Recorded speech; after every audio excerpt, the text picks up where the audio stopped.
ব্যবসা করার জন্য আপনি মন স্থির করেছেন বিরাট করে ব্যবসা করবেন। ব্যবসা আমরা যখন ব্যবসা করি তখন চিন্তা ভাবনা করি কীভাবে ব্যবসাটা সাকসেসফুল করা যায়। সাকসেসফুল হওয়ার জন্য যে ব্যবসা, তার যোজনার তো আমি বিরাট বড় করে করলাম, অনেক ইনভেস্ট করলাম, এবং সেই ইনভেস্টের রেজাল্টটা কী আসলো? ইনভেস্ট যে করলাম লাখ লাখ টাকা, কত গেল, খরচ হলো, আর কত এলো, এই যাওয়া এবং আসার হিসাব যদি আমি না রাখতে পারি তাহলে সেই ব্যবসা টিকবে না, সেই ব্যবসা ঘাটিয়ে ব্যবসা হয়ে যাবে।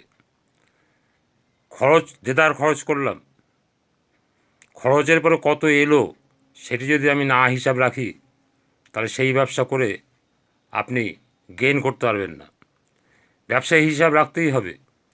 হিসাব যদি না রাখেন ব্যবসায়, তাহলে কত গেল কত এলো তার হিসাব আপনি পাবেন না, এবং সঠিক সংকল্প হলেও আপনি সেই সংকল্পে ফেলিওর হবেন।